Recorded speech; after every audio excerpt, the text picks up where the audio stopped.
nos acompaña Zuli Zavala, quien es licenciada en química, especialista en análisis químico instrumental y gestión y gerencia de proyectos, es magíster en periodismo. Ella trabaja en el Banco de la República y lidera hace 12 años clubes de ciencia. Entonces, va a ser la persona que nos va a colaborar también aquí con la moderación. Vamos a hacer preguntas y vamos a intervenir entre ella y yo, y obviamente con ustedes que son nuestro público, ustedes que son nuestros invitados especiales. Entonces, claro. Pues, profe Javier, de verdad que un placer, muchísimas gracias por estarnos acompañando hoy. Para presentarlo al que tiene una larga experiencia, pues basta que ustedes, digamos que visiten su sitio web. Jairo me envió un guión para moderar un poquito esta conversación, pero yo, como soy rebelde, le voy a dar un poco la vuelta. ¿Por qué? Porque quiero tomar un poco esa experiencia que nosotros tenemos en esa construcción del guión para conversar en lo que tiene que ver mucho también con el guión, pero conversar sobre algunos conceptos científicos bien particulares, bien, entre comillas, muy básicos que nosotros evidenciamos que uno tiene que tratar de entender para comprender la ciencia detrás del ciclismo. Entonces, nosotros identificamos 4 conceptos básicos que vamos a trabajar en esa exposición y quiero que nos ayudes a profe Javier hoy a conversar sobre ellos. Biomecánica, quiero que hablemos un poco también de la máquina, de la bicicleta como tal.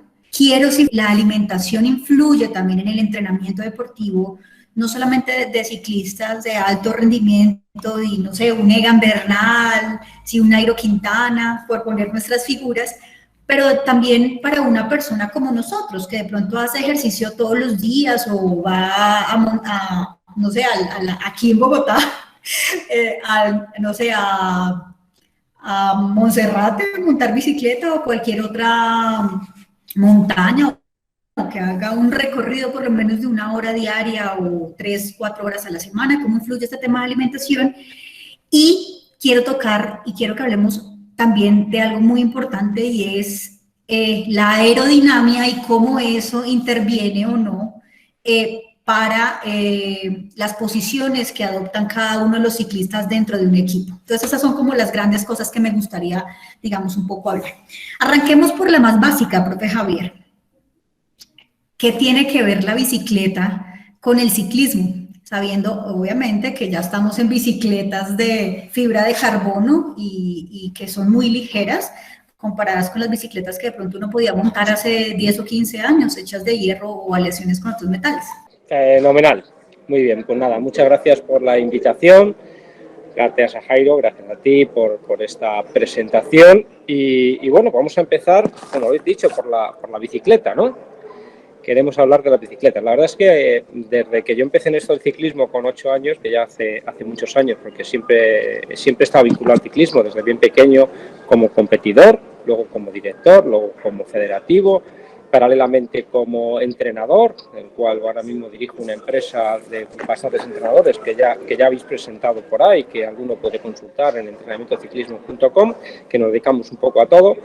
Pues como digo, desde mis inicios ahora la bicicleta ha cambiado totalmente. Ya no tanto en geometría, que también un poquito, sino en componentes, ¿no? Ahora mismo las bicicletas, como tú nos has planteado, principalmente son bicicletas de carbono, bicicletas muy ligeras y sobre todo si el carbono es bueno, muy rígidas, porque también hay diferentes tipos de carbono. Y luego en cuanto a los componentes, pues bueno, lo último que se está llevando son componentes que se manejan de forma electrónica, tanto el cambio como el desviador, y lo último que ha entrado en nuestra tecnología es los discos de freno, ¿no? En principio solo había discos de freno en bicicletas de montaña y ahora ya se han introducido en ciclismo profesional. Al principio hubo un poquito de polémica con los frenos de disco, que parecían que eran peligrosos, por si se caían podían cortar, pero bueno, al final se han introducido. Al final parece que esa polémica que había del freno de disco se está subsanando y la Unión Ciclista Internacional ya lo permite, ¿no?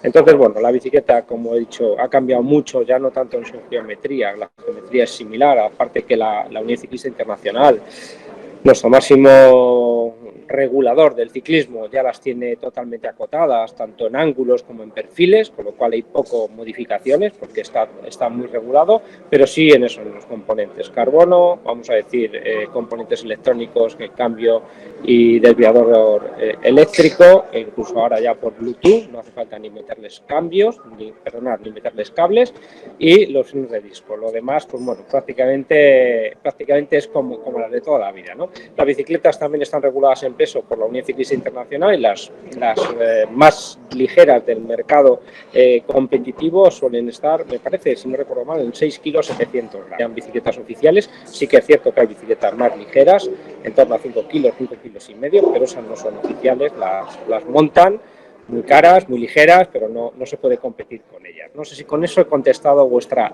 pregunta.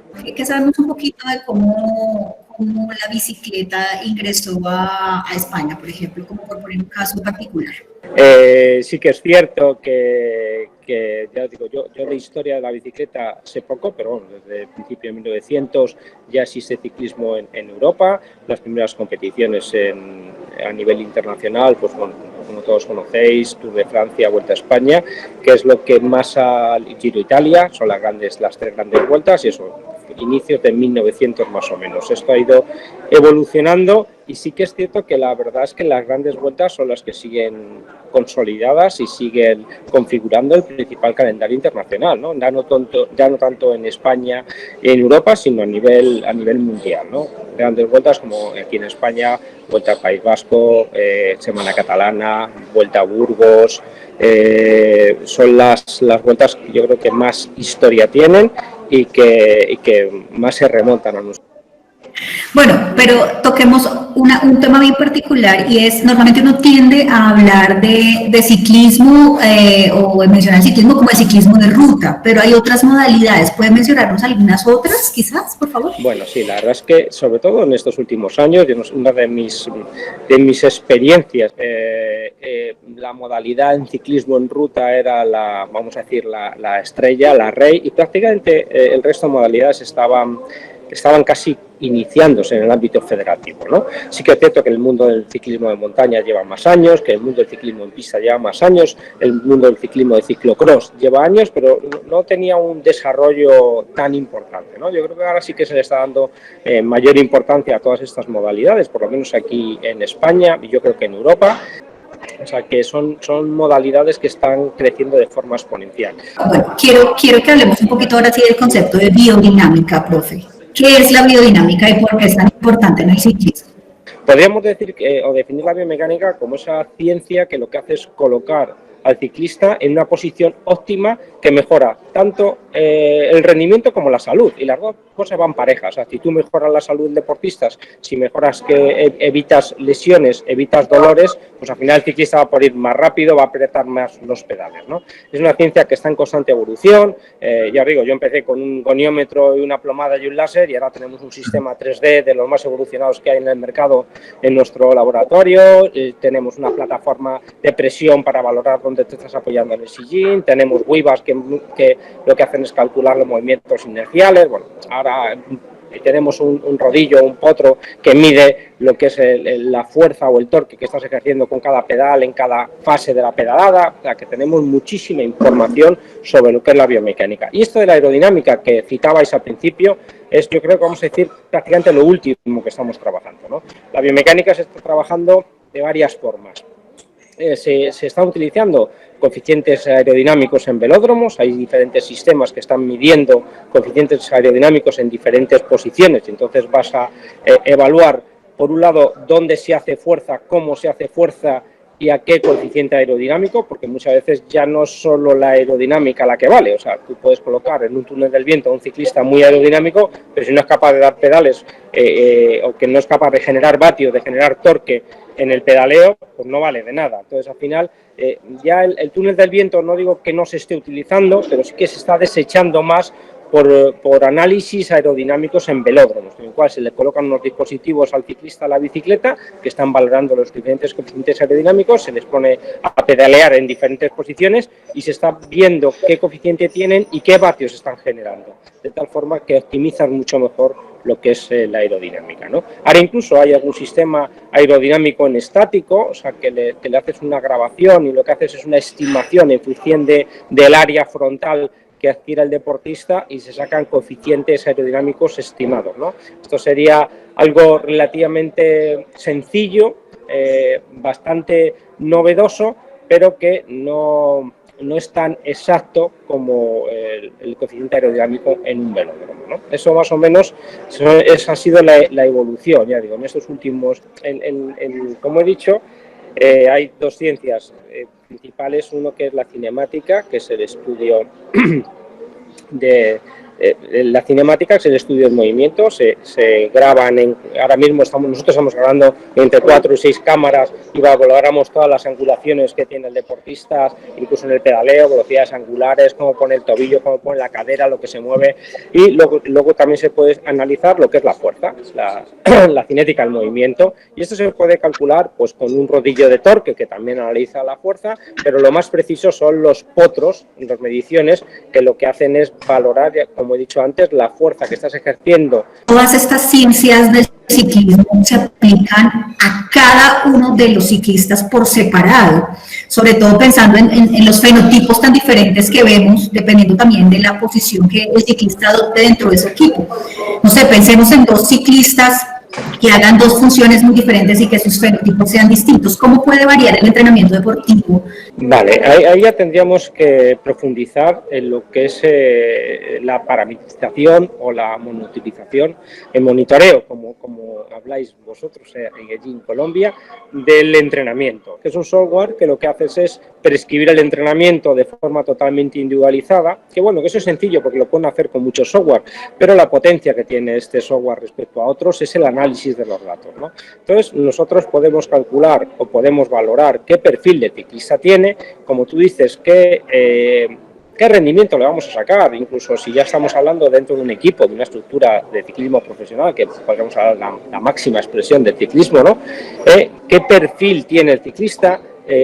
¿Dónde puede rendir? Pues como tú dices, uno muy grandote igual va bien en la contrarreloj, en el llano o al sprint, si es muy fuerte puede mover muchos vatios, o un escalador más finito, más pequeñín. Entonces, tanto el entrenamiento como las funciones dentro de la estructura del equipo van a ser totalmente diferentes. Y yo no conozco al ciclista por la relación vatios-kilo que está moviendo en sus diferentes capacidades, de perfil de potencia del ciclista, podemos identificar cuáles son sus puntos fuertes y sus puntos débiles. A partir de ahí podemos desarrollar un trabajo tan específico con el ciclista que podemos mejorar todos sus puntos fuertes y sus puntos débiles, y le estamos sacando ya no solo tanto en la sensación del ciclista, ¿no? Las sensaciones que son muy importantes a la hora de cuantificar y valorar entrenamientos, como la prescripción, sino podemos ver datos si ha mejorado su condición física en sus diferentes capacidades, ¿no? Tanto capacidades más altas, capacidades anaeróbicas, fuerza máximas, Pimax, FRC, que sería capacidades anaeróbicas, umbral de potencia funcional, FTP, estamina, resistencia, o sea, nos dan un perfil del deportista y nos dan las mejoras, los porcentajes de mejora, las tendencias de mejora. La verdad es que la ciencia del ciclismo, a mí esto me encanta, porque ya sabéis que yo vengo de la rama de la ciencia, soy biólogo, soy fisiólogo del ejercicio. Entonces, el poder tener datos que estén cuantificando fenotípicamente los deportistas y que estén cuantificando la evolución del deportista, sus capacidades físicas, la verdad es que para mí esto es una maravilla, ¿no? Es pues, encontrar lo max en el ámbito del rendimiento, en el ámbito del entrenamiento. Estamos metiendo la ciencia pura en el ámbito del entrenamiento. Quiero decir, y ya se lo comenté a Jairo, que estoy muy agradecido al país de Colombia, porque esta no es la primera oportunidad que me da para expresarme, para compartir mis conocimientos y mi experiencia, sino que ya el año pasado estuve en Colombia, en Duitama exactamente, impartiendo o dirigiendo el curso de entrenador nacional de ciclismo nivel 3, y la verdad es que tuve una acogida maravillosa. Tengo muchos amigos colombianos y estoy encantado con el país, y la verdad es que ahora mismo en el ámbito del ciclismo sois punteros, sois un país envidiable. Y yo, de hecho, ya he empezado a colaborar con algún entrenador colombiano para ayudar a intentar mejorar la máxima expresión de esa genética que tenéis, que qué duda cabe que lo primero y más importante en el ámbito del rendimiento Ya no es tanto el entrenador, que es importante, como estamos viendo, y la ciencia, sino la genética y la expresión que podamos sacar de cada uno de los atletas. Hay un rumor aquí entre los colombianos que siempre decimos que tenemos algún tipo de ventaja genotípica para el ciclismo comparados con ciclistas de otros países. ¿Es eso cierto o no, y por qué? Bueno, yo creo que sí. O sea, es cierto que realmente el ciclista colombiano ya tiene pues, genéticamente ciertas mejoras respecto, o ciertas ventajas respecto a otro perfil vamos a decir, de raza, de país, de genética, en definitiva, ¿no?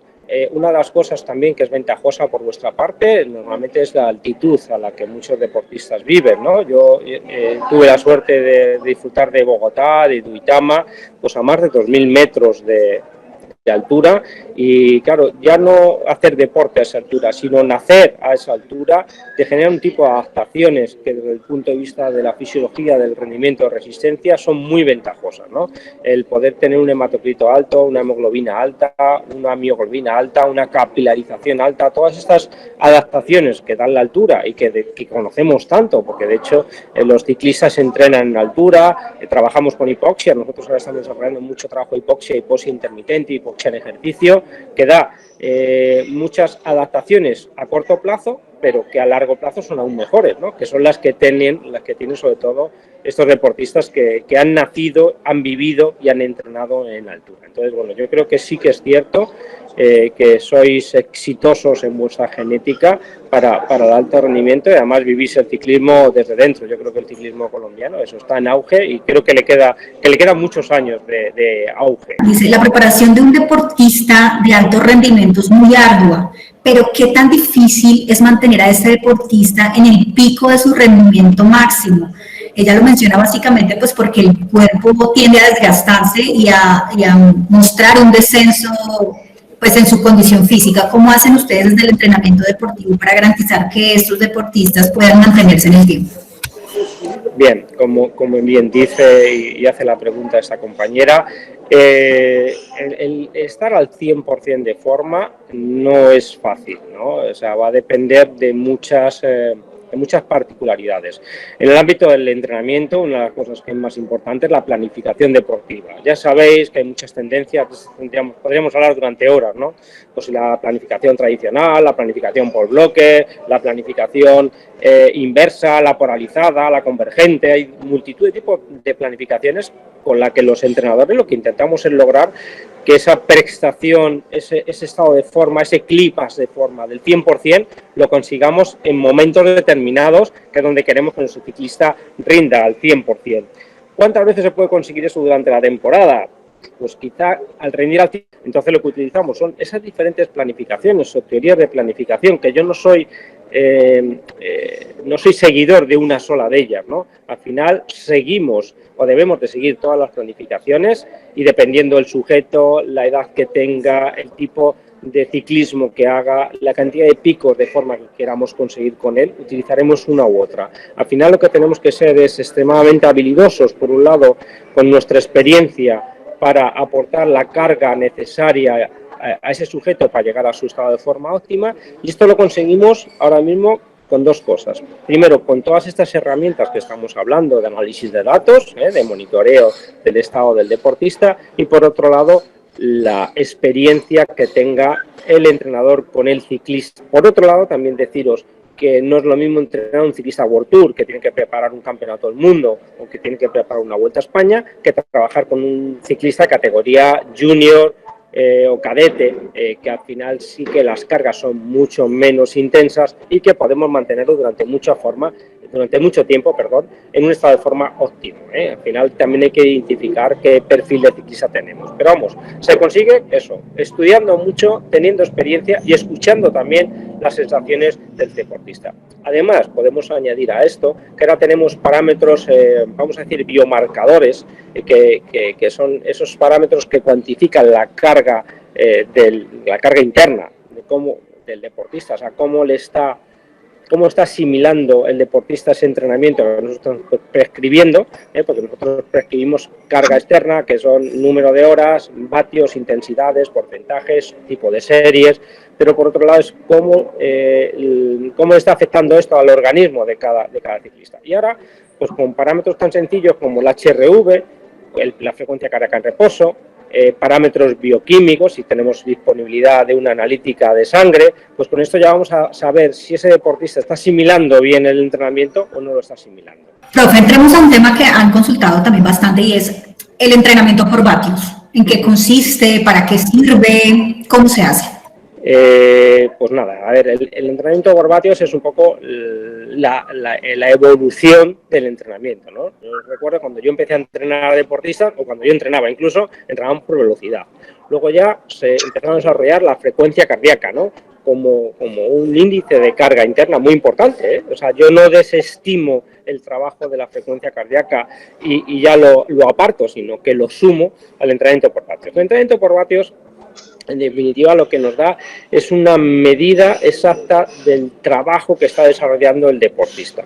Entonces, primero tenemos que identificar cuál es el umbral de potencia funcional, bueno, hay diferentes teorías y además bastante controvertidas, igual, esto daría para otras 2 o 3 horas de charla, pero bueno, tenemos que identificar, vamos a decir, un parámetro que nos sirva para identificar las zonas de entrenamiento. Puede ser el umbral de potencia funcional, puede ser el VT2, puede ser el VT1, puede ser el máximo estado de lactato. Bueno, cada entrenador al final utiliza uno que más o menos se van a dar la mano. Bueno, pues una vez que identificamos este patrón, que por un lado nos sirve para identificar los rangos de entrenamiento, incluso para prescribir, incluso hasta el resultado deportivo, ¿no? Entonces, por eso es un parámetro muy determinante. Y por otro lado, se pueden ajustar rangos de trabajo en zonas altas, y cuando hablo de zonas altas, hablo de zonas de capacidades anaeróbicas, zonas de potencia máxima, de pi+, de sprints, que con la frecuencia cardíaca no se pueden calcular. O sea, nosotros normalmente, como tradicionalmente, estamos calculando 5 zonas de trabajo para la frecuencia cardíaca, y la última zona, la zona 5, ya muchas veces es muy difícil de que el ciclista llegue, entonces tiene que más o menos entrenar por sensaciones, vamos a decirlo. En cambio, en vatios podemos establecer hasta más de 7 zonas de trabajo. 7 zonas que las podemos definir muy bien y podemos cuantificarlas muy bien. Además, según va evolucionando el deportista, podemos esas zonas reajustarlas, cosa que la frecuencia cardíaca no. La frecuencia cardíaca al final tú tienes un umbral anaeróbico en 180 pulsaciones y lo vas a tener siempre. Vas a aguantar más o vas a mover más vatios. Eso es lo que tú vas a notar. Pero en vatios sí que es cierto que según mejoran tu condición física vas a mejorar los rangos de trabajo y vas a poder cuantificar, por otro lado, con un perfil de potencia dónde están tus puntos fuertes y tus puntos débiles. Incluso vas a poder compararte con el resto de la población. Si eres un ciclista World Tour, pues te puedes comparar con los ciclistas World Tour porque ya hay tablas que saben o determinan cuántos vatios kilos pues tienes que mover pues en diferentes capacidades. Vamos a hablar de 5 segundos, vamos a hablar de picos máximos, vamos a hablar de 20 minutos, vamos a hablar de 1 hora. Y eso ya está determinado, ¿no? Ya hay estadísticas muy certeras que más o menos nos pueden ubicar cuáles son los puntos fuertes y los puntos débiles que tienes y con eso sus características y, como hemos hablado antes, el fenotipo. Los potenciómetros, y el otro día estuve leyendo un artículo, imaginaos 5 potenciómetros iguales, 5 potenciómetros nuevos, calibrados, pues pueden tener un margen de error hasta un 5%. Imaginaros lo que pasaría con potenciómetros de diferentes ciclistas, unos mejores, otros peores, calibrados o no calibrados, o mal calibrados, montados de una forma u otra, a temperaturas diferentes, y todos estos factores pueden influir en la medición de vatios. O sea, yo os diría, no me comparéis los vatios que yo muevo con mi potenciómetro en un momento determinado con los vatios que mueve Nairo Quintana, porque en un momento dado, a lo mejor si mi potenciómetro funcionase mal, movería yo más que él. Y yo no ando más que Nairo Quintana, lo puedo asegurar. Entonces, ojo con este tema, que sí que es bastante común. No nos quedamos con el dato absoluto de los vatios que muevo en relación a mi peso, sino esos vatios me van a servir para hacer mis entrenamientos, mis rangos de trabajo y para ver cómo evoluciona en el tiempo. Importante, un buen montaje y una buena calibración.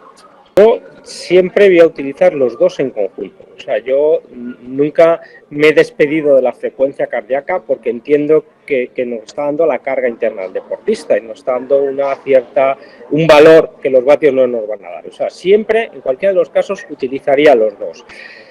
¿Es necesario trabajar con vatios para un cadete? Pues bueno, la verdad es que muchas veces nos estamos volviendo locos ya con los potenciómetros y con las bicicletas de carbono, las ruedas de perfil y estamos volviéndonos locos no nosotros, sino a los propios deportistas y los propios padres, ¿no? Que son los que están insistiendo en eso.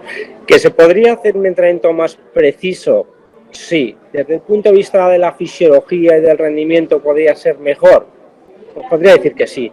Desde el punto de vista de la psicología del deportista y la presión que estamos sometiendo a esos deportistas es mejor, pues ahí ya voy a dudar un poco, voy a dudar un poco si ese corredor cadete es necesario que entrene por vatios. Yo diría que no, son corredores que todavía no están desarrollados y yo sí que me he dado cuenta que hay muchos corredores cadetes que ganan carreras, muchísimas carreras y que luego en juveniles ya empiezan a ganar menos y pasan al ámbito amateur y ya no ganan ninguna, ¿no? Entonces el desarrollo biológico y el cronológico no coinciden, entonces nos vamos a volver locos con un corredor tan joven, a meterle ya un entrenamiento tan exigente como puede ser el control de entrenamiento por vatios.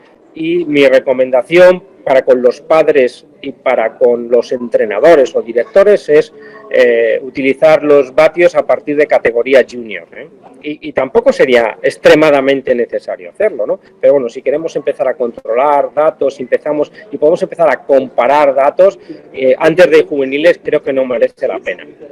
Profe, yo creo que a mí hay una cosa que me ha interesado muchísimo todo el tiempo y es ver el tema de la alimentación. Claramente, aparentemente se tiene que tener un tipo de alimentación especial para cada ciclista, pero ¿qué hay de común en la alimentación para los ciclistas de alto rendimiento? Bueno, como tú bien dices, para cada ciclismo y para cada ciclista, cada modalidad de ciclismo lleva unas características muy diferentes en la alimentación.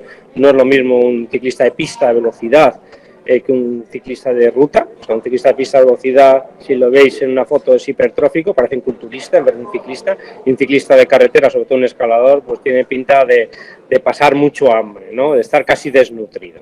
Entonces, como bien dices, si nos vamos al ciclismo más conocido, el más practicado, que puede ser el ciclismo en ruta o el ciclismo de montaña de larga distancia, como común tiene que tiene que llevar un alto porcentaje de hidrato de carbono en la dieta. Y algunos ciclistas se olvidan porque quieren afinar de forma muy rápida y eliminan sus hidratos de carbono de la dieta o los minimizan. Desde mi punto de vista es un error, porque lo que están haciendo es, sí, igual bajan de peso más rápido, pero se están destruyendo por dentro, porque cuando la energía no proviene del hidrato, pues va a provenir de las grasas y de la proteína. Pero cuando estamos destruyendo proteína, pues a la vez que perdemos masa muscular, vamos a perder fuerza, vamos a perder vatios, torque, que tan precisos y tan necesarios en el ciclismo, y por otro lado se nos va de la mano también todo el sistema hematológico, nos disminuye la hemoglobina, nos disminuye la fórmula leucocitaria, nos ponemos malos antes. Entonces, ojo, importantísimo para el rendimiento del ciclista de resistencia es tomar una buena ingesta de hidrato de carbono. No nos podemos olvidar que previo al entrenamiento, sobre todo si es de intensidad, hay que meter hidrato de carbono. Después del entrenamiento, si es de intensidad, hay que meter hidrato de carbono, y donde ya hay que tomar a lo mejor un poquito más de proteínas para la noche, que es donde el hidrato de carbono es menos necesario, ¿no? Pero como consejo así muy generalista, porque luego, claro, había que individualizar la dieta para cada deportista, para cada entrenamiento, pero como muy generalista, y un error que veo yo muy común en algunos deportistas, sobre todo más noveles, más juveniles, más sub-23, que quieren emular esas finuras que tienen sus ídolos, es que quieren quitar el hidrato de carbono de la dieta y al final lo que les pasa es que cogen unas anemias de caballo, pierden fuerza y eso no es nada saludable, no es nada aconsejable y aparte que disminuyen su rendimiento, ¿no? Lo que tienen que hacer es comer limpio, evitar las grasas, evitar las chucherías, evitar los azúcares, pues yo creo que lo que todos sabemos y que son las cosas más ricas que muchas veces nos cuestan dejar de comerla, ¿no? Pero el hidrato de carbono, por favor, no lo quites de la dieta, un hidrato de carbono complejo si puede ser, el integral es mejor que el simple, pero siempre previo al entrenamiento, sobre todo de alta intensidad, hay que meter hidrato de carbono. Profe, y otra cosa, la biotecnología se ha incorporado demasiado en los materiales, no solo de las bicis, sino también en la indumentaria, en los trajes de los ciclistas. Háblenos un poquito de eso y cómo lo ha visto su merced dentro de los equipos que ha entrenado. Bueno, pues sí que es cierto que la tecnología ahora mismo, además lo puso muy de moda el Sky, ¿no? Cuando hablaba de las ganancias marginales, ¿no? Y como tú bien dices, ese poquito de margen de beneficio que puede tener una aerodinámica, vamos a hablar de las bicis, vamos a hablar de las bicicletas, de las ruedas, por ejemplo, y luego ya nos vamos a esos cascos aerodinámicos, cascos muy perforados que tienen mucha ventilación, que nos ayudan a termorregular mejor, y si nos vamos a la ropa, aquella polémica que generó esa ropa precisamente del Sky, que tenía pues unas pequeñas burbujas que lo que hacían era mejorar la aerodinámica, pues lo mismo que llevan